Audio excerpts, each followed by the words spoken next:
Wow, ladies and gentlemen, please sit down. It's all yours. It's all yours.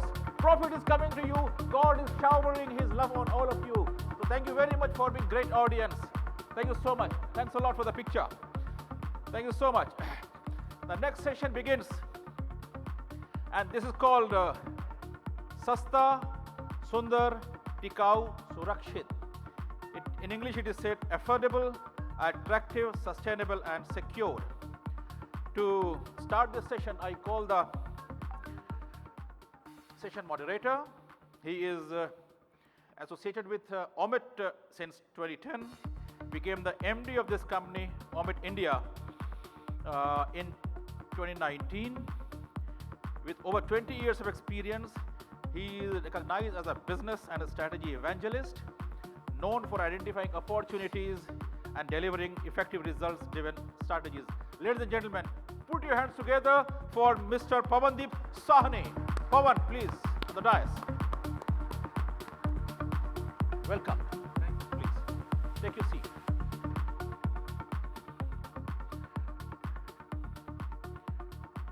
The next, our panel member is an accomplished professional, and he began his career with Greenville Norton, where he played important role in the growth of the company, followed by Siba Gaigi, currently serving as a COO at Kris Flexipacks, with proven expertise in supply chain management. The next one.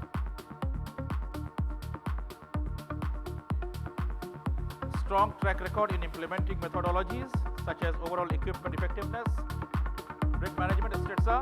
I'm talking about Mr. Peter Pereira. Mr. Peter, please welcome, sir. Peter, welcome. Thank you so much. Please take your seat.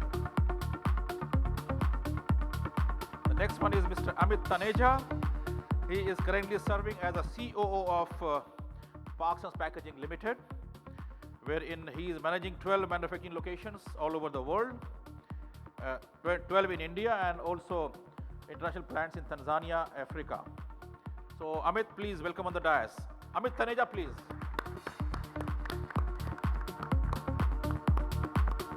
Welcome, Amit. You can sit here, and you can come here this side now, as you choose, your choice. And ladies and gentlemen, we were expecting Willem Boers to come. Unfortunately, there is some emergency at in his family. Father not well, so he is critical. Now, to represent his company, we have got Mr. Tarak Trifale. Tarak Trifale. Tarak, you are there? Welcome, Tarak. Please put your hand together for Tarak. Tarak, please come. Please celebrate, everybody. Yeah. Welcome, Tarak. Please. It's all yours, Pawan. Please take it up.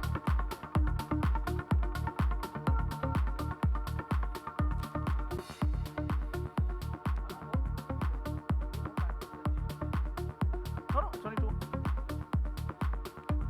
Hold on. Yeah, but I don't have their bios. Anyways, so I'm sorry. Some miss out was there. Okay. So we have got Mr. Hyuma Mahadevia, Executive Director, Yamir Packaging. Mr. Hyuma Mahadevia, please.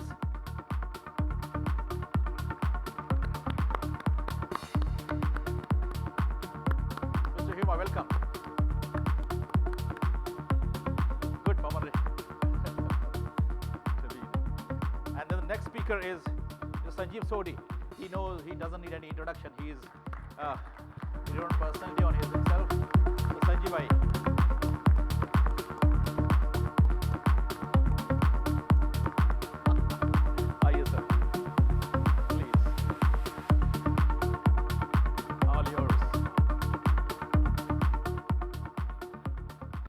Thank you. You have to invite them. Can I Please. Okay, before we start, Yeah. can the printers and brand owners please stand up? Please stand up. Printers and brand owners, if you identify yourself as printer and brand owners, please stand up. Can I request, because this is a secret session, they don't know what they're going to talk about. So can you all please come and take the front seats? Wherever you are, just come and take the front seats. Ajay, just take the front seats. please. As front as possible. No harm will be done. That's a promise. No harm will be done. Okay. See, the thing is, ये लोगों को ना लाना बहुत मुश्किल है. मैं 2 साल से ट्राई कर रहा है. ठीक है? So, what we are going to do is that we are going to get some ideas from them, which I am going to write over there. But we need one participation from the audience. Whenever I write an idea, you will hear a sound.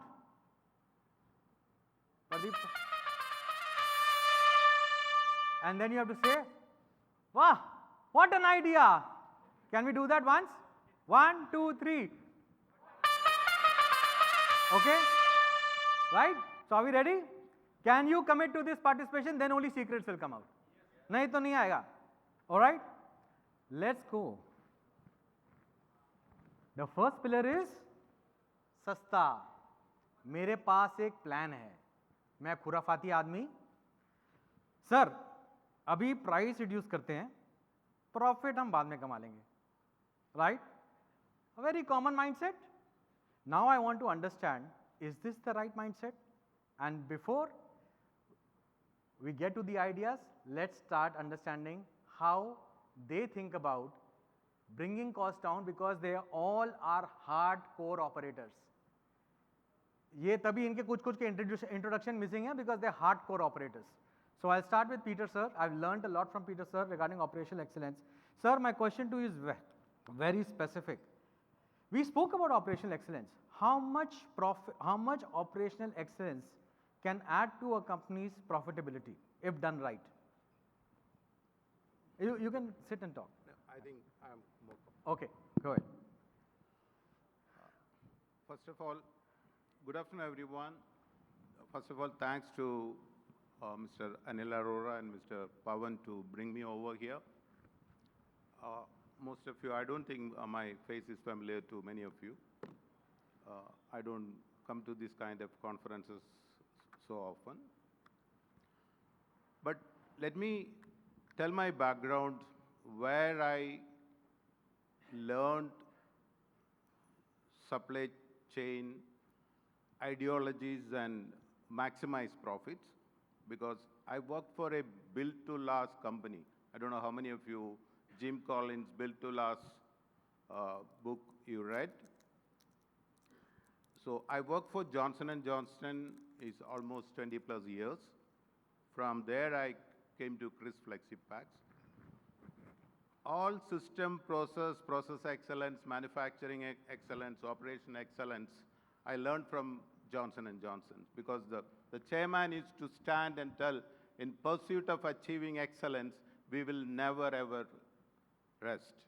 So that is the sound which used to echo into our minds, each of the employees, to learn how we achieve excellence.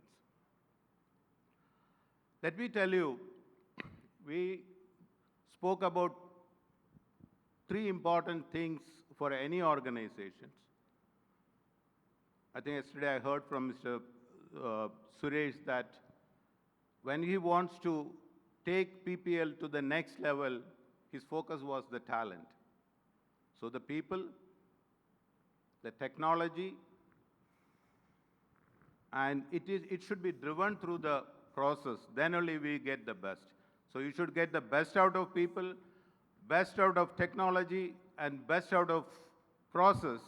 It's a process-driven organization, always gives your profits, the maximum benefits out of what you are targeting. So I want to more focus on the process-driven company, because if you don't drive processes, I'm not sure how you will succeed or win. For everything there is a process. Even for talent development, all of you know, there is a competency model exists.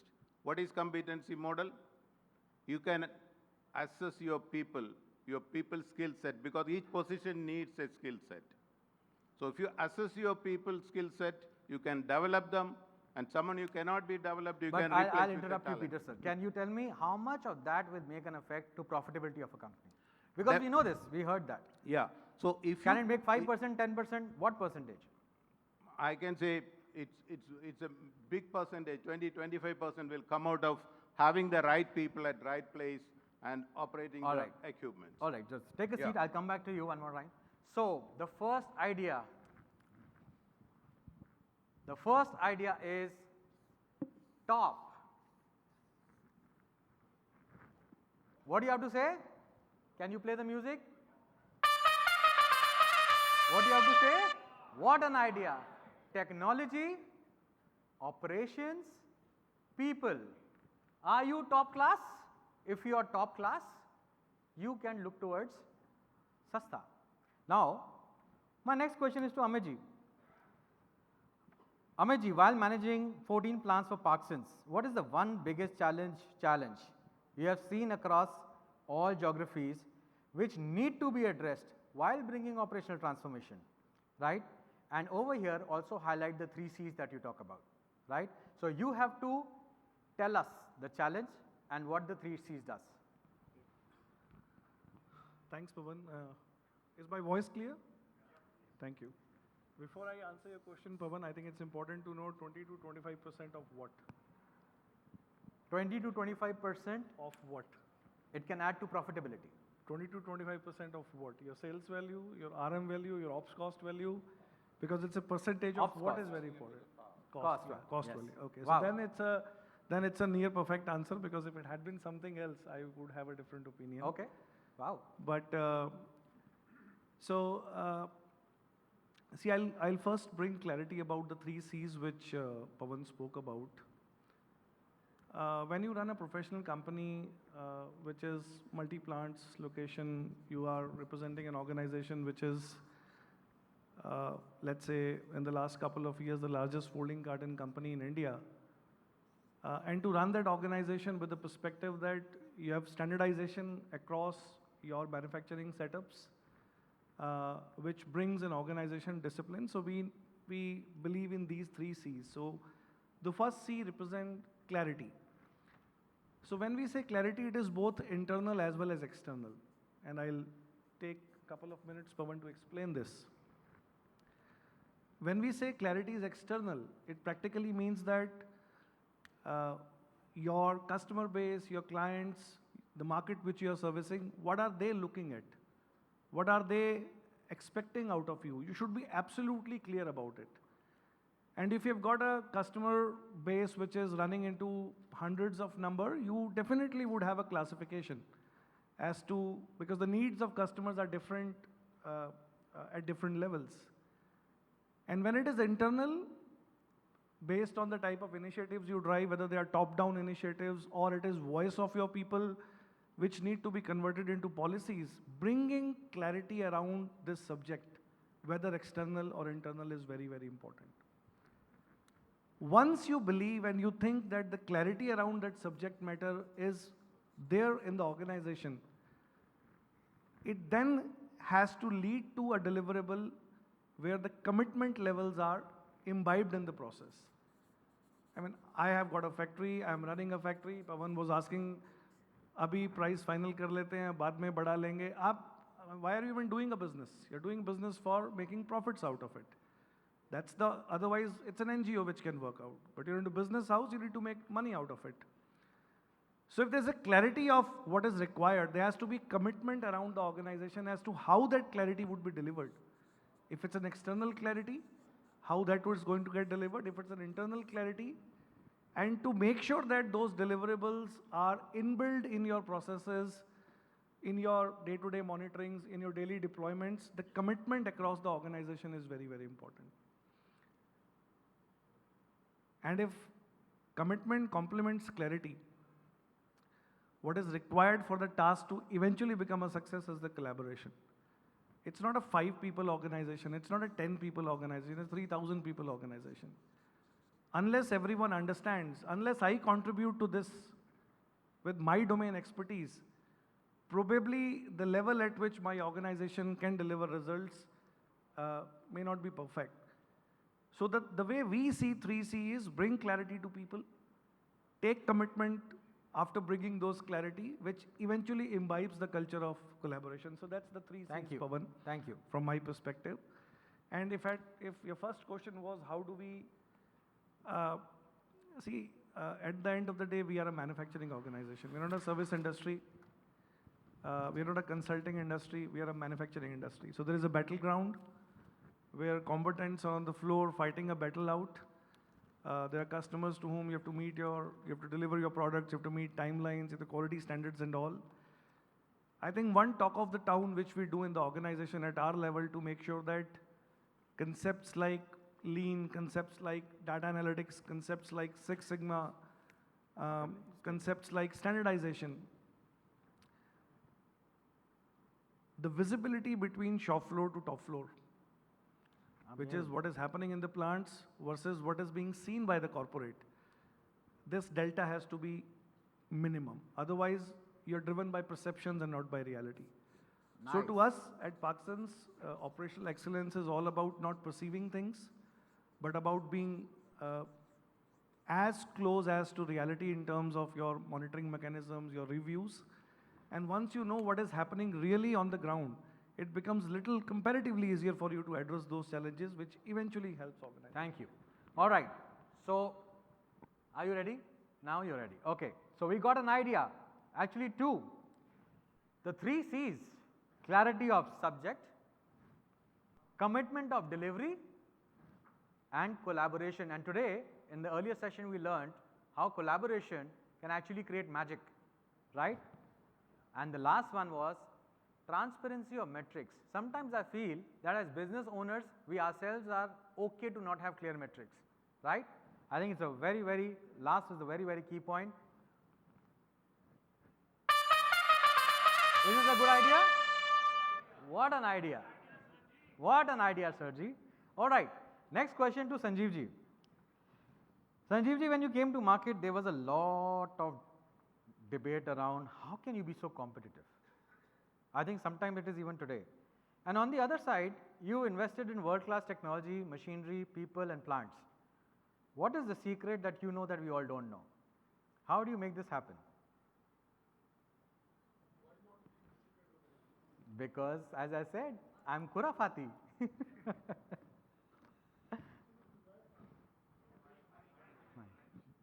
Hello. Operational excellence, I generally asked, think for a company who is just starting, 40, 50 people. And you tell that owner, you want to be successful, you should have an operational excellence. How will you do that? So whether operational excellence is only for big corporates, and what about the small guys who are just starting the companies today? How will they fight out? How will they be competitive? They are there. We can't say that only the biggies are doing the business. So that operational excellence, in my terms, what I learned during this 14, 15 years in the industry, best equipment. महंगा रो एक बार, सस्ता रो एक बार.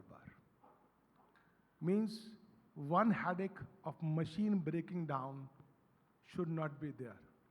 So when you ask me why we buy always expensive equipment or latest technologies, we don't want that in operational excellence. So that portion of is being taken care of. Second was question he was asking me, even spending so much money, not having such an excellent operational excellence when you're a small company, we feel for anything we want to do, either you need this money here or money there, why don't we have some idea to create a product which will help us to compensate the operational losses in the journey of becoming an operational excellent company. Because first day I cannot be an operational excellent company, but I have started the company, I have the competition. So what we need always, we always thought out of the box. We created the solutions out of the boxes that helped the company to make more profits.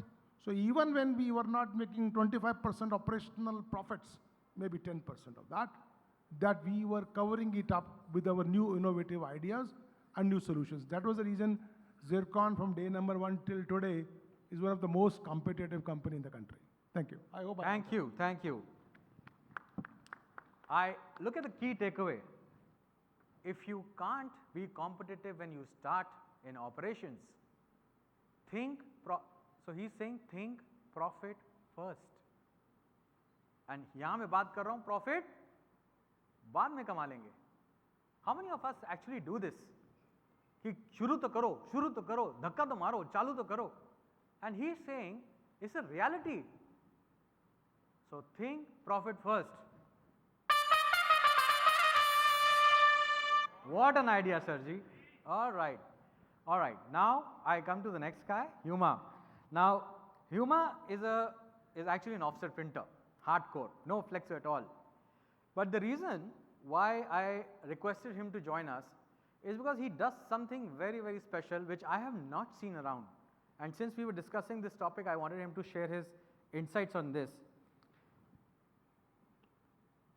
So Hyuma, we all know how to give autonomy to leaders. Senior leader को, CEO को, सबको autonomy देना हमको आता है. भाई तेरे KPIs ये हैं, तेरा काम ये है.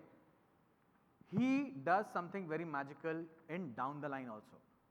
The people who actually get their hands dirty every day.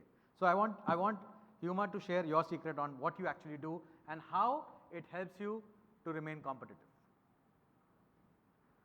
Okay, so I'll ask 3 questions. Okay, go ahead. So first question बताओ, is पैनल का भी क्वेश्चन खोला नहीं, पैनलिस्ट का क्वेश्चन पहले आ गया. yeah. आंसर करना पड़ेगा, please. So the first question is, are you supposed to manage your operations, or are you supposed to manage the people who manage your operations? Manage yourself or manage your people? Who will manage your operations? Who will manage operations? Anybody to answer? People. Okay. Second question is, are you supposed to take your organizations towards your strategic goals, or do you want to just run your company and just firefight? Firefighting versus goal achievement. Goal achievement. See, that's why I wanted printers and brand owners to come in the front, because I know these panelists are tough guys. वो answer करने से पहले 3 सवाल पूछ रहा है. Right. And the third question, are you supposed to cut cost yourself, or are you supposed to add value? Add value. Okay. So you have your 3 answers. Okay. Wow. Manage your people, focus on goal achievement, and add value. Isn't that all that is? Isn't that all that is? Wow, well said. Okay, now Tarak, your company has been very, very instrumental in bringing new kind of ideas to operational excellence. You know, affordability, as you know, is becoming the biggest pressure point right now. Could you share some top process optimization ideas which you've seen that printers do all around the world, which can significantly bring down cost in India as well? Any thoughts on that? And in 1 or 2 minutes, I would like you to also introduce your company, since a lot of people over here don't know about it. So, am I audible? Yeah. Yeah. So, good afternoon. I am from Polymount India Pvt.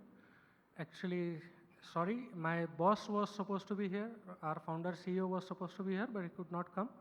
He has sent me some points, so I'll be catching those points. Polymount started in 2003 as the manufacturer of reusable solutions. We are a family-owned business. It was founded by Willem Boers in 2003.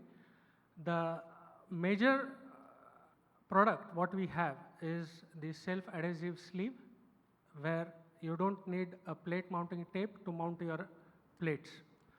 Now, coming back to the question asked by affordability and optimization. Jan, as we always talk to Jan about this, and he has sent me some points. So consistency is the driver for optimizing process. If your plates and annuloxes cleaned after every print, your print is consistent, you win. To optimize, eliminate the hidden consumable cost, quick changeover, extend plate and sleeve life, and standardize your processes. Can you say that again? Sorry, this is falling apart. To optimize the process, you need to eliminate the hidden consumable cost, quick changeovers, extend plate and sleeve life, and standardize plate and sleeve life, Okay. Extend plate and sleeve life. Okay. and standardize your processes. Standardized process. This is something that sir also spoke about, and I'll do just one more point on Susta, and then we move towards Sundar. Is that, sir, when I was speaking to you, you mentioned that there is a company that you know that said that if we don't make 30% margin on the products that we sell, we will not be in that business. How do you build that culture? How do you let go of babies that you developed and you say it's time that you kind of say bye-bye to them because they don't give you the margin that you need?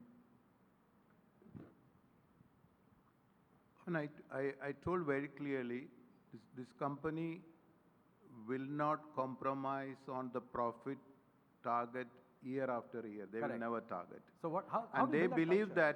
that if any of the product, any of the SKUs which they are selling, if it is not coming number 1 or 2 and making the targeted profit, get out of within 2 years.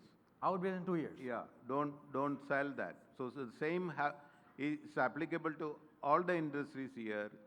Some of the SKUs, some of the products, whatever you are selling, which is not making profit, why you should continue with that?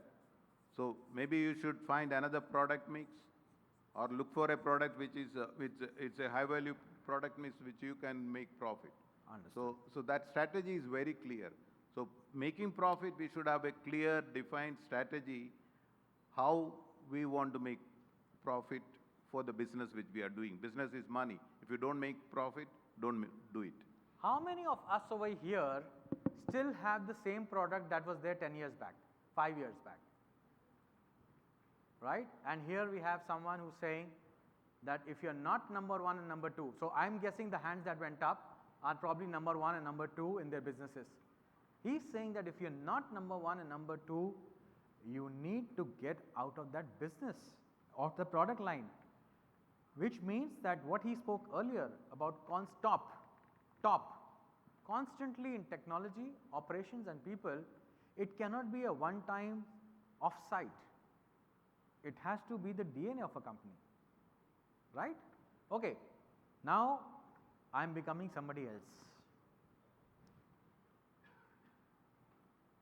Now I'm becoming that new brand who wants all the bells and whistles, but I'm saying a pack that differentiates. Please be low on rates, right? Is it possible?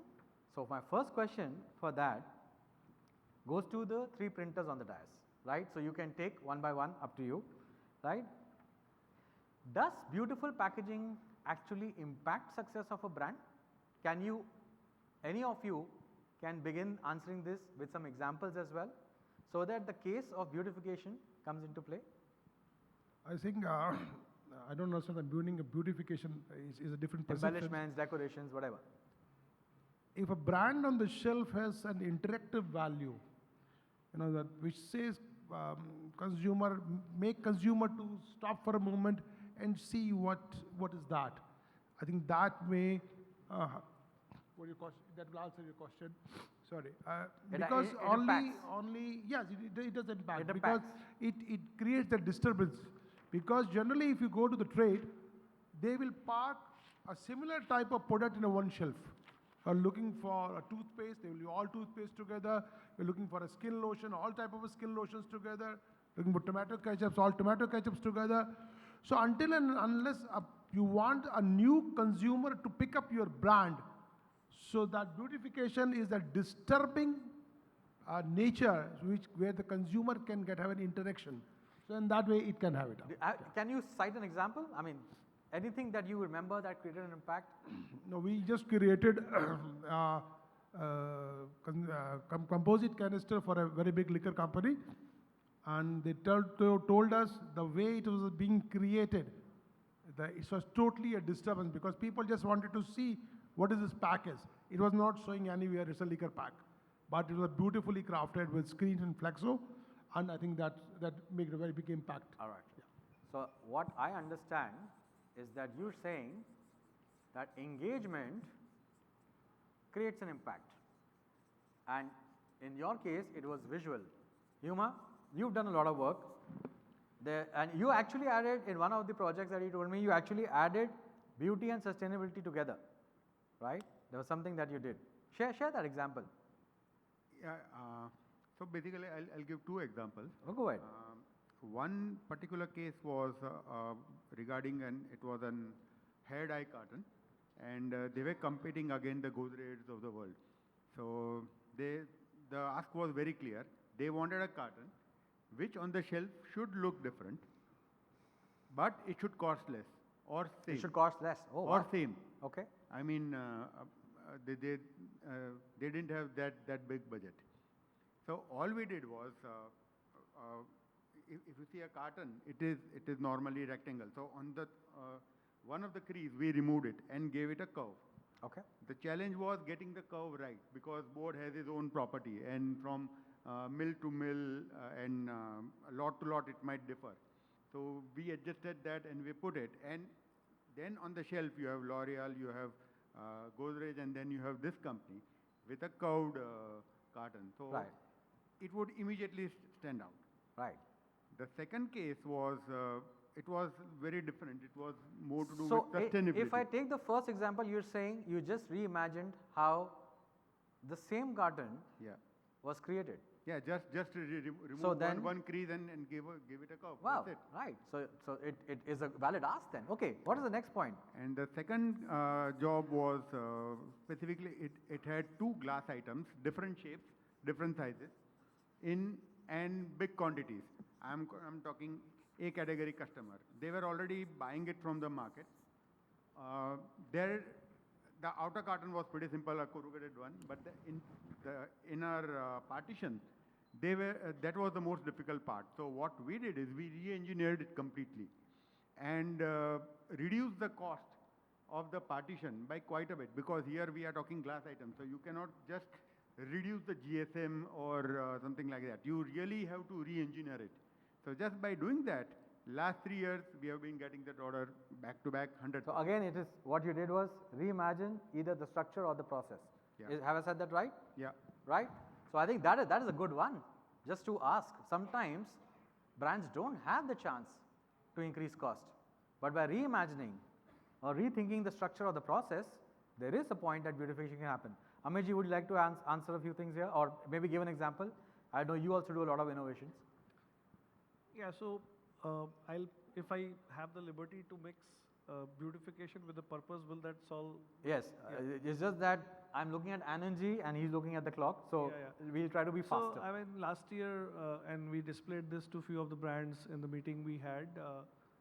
Last year during the festival season in India, one of the brand who has engaged us well in time said that we want to have a Raksha Bandhan package for this season, but it has to have the value of sustainability into it. And generally when brands talk, the immediate sense you get is it's probably is talking about a lesser plastic content or a PET replacement or something like that. But when we engaged more about the purpose of that pack, they said that it's much more than what it is. Generally, when you tie a Rakhi on your hand, and after a few days, the lazy brothers, they allow the Rakhi to fall down either in the house or in the garden or somewhere. So they said that, even if the product falls down, it has to result into something which helps the mother nature. So last year when we developed this pack, sir, this pack it's a beautiful Rakhi pack. When you open it up, inside the pack, the Rakhi is in the form of petals. And the petals which are there inside the pack are made out of seeds. Okay. And for us to be able to develop a paper with seed petals into it, we had to go to the agriculture institutes of different parts of the country, tie up with them, get the learning out of it. And also the timing, if Rakhi is a festival which falls during this year, and probably the fact that Rakhi would be found on soil after 2 months, because 1 or 2 months, that's the time when you eventually would want.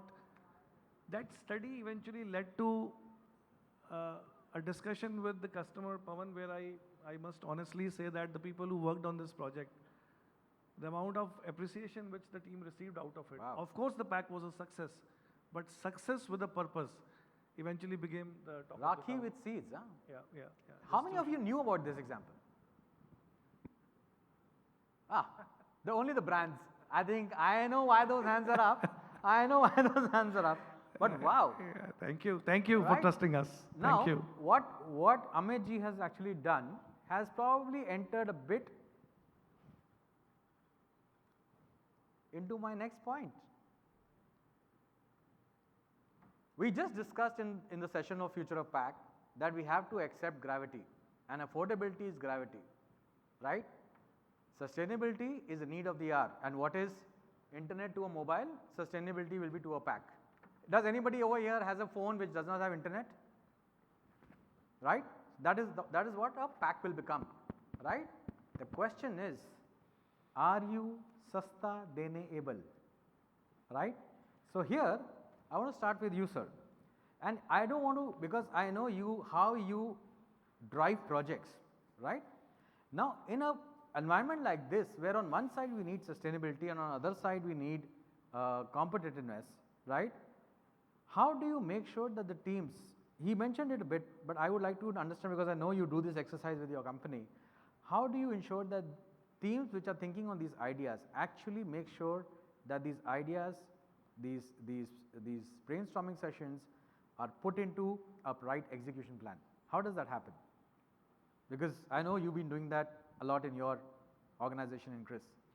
See, affordable, when you say affordable, it's a very relative term. Right. It varies from person to person. Something affordable to you may not be affordable to me. Correct. So we have to make it affordable. That is the value perspective. The customers, if you look at the value perspective, which is very, very important. At the same time, when we talk about the sustainability has got number of impacts. It has got the economical impact, which when we do the business, it has got the economical impact. It has got the social impact. It has got the environmental impact. Right. And it also has got the human impact. Right. So when we say affordable, sustainable, we have to balance all these factors like economical, social, human and environmental, and do the business and provide a product which will help not only this particular generation, even the future generation. Awesome. That is the way we should look at affordable, sustainable. Economical, social, human and environmental impact. And what we studied today was that incremental price should have an incremental value to be justified. Right? This was something that we had already discussed. Thank you so much for that. And this one question is for you, Tarak. You know, before I spoke to Jan, I always thought plate mounting is plate mounting. What kind of impact that can make on sustainability? But then Jan did share some numbers. I don't know if he gave it to you. But what kind of an impact not taking out tapes every time in Flexo and using a solution like yours? We know the solution. Talk about what impact it has created with some of your printers. So when we talk about plate mounting, you know, or the sustainability in a Flexo print house, we always focus on inks or on substrate or plates. See, if we talk about tapes, tape is the third largest consumable used in a Flexo press. The first is ink, the second one is paper, and the third one is tape. If we talk about tape, one tape roll is weighing around 4.5 kilos, and to produce that 4.5 kilos, we need minimum, the output of CO2 is minimum 50 kgs. Now, if, you know, when we talk about sustainability, the tape, when we are talking about the tape is single-time multi-layered product, which is not recyclable, so it goes to a landfill. Eliminating of tapes can lead to cleaner environment. Tape can also damage your plates. Tape can also damage your sleeves.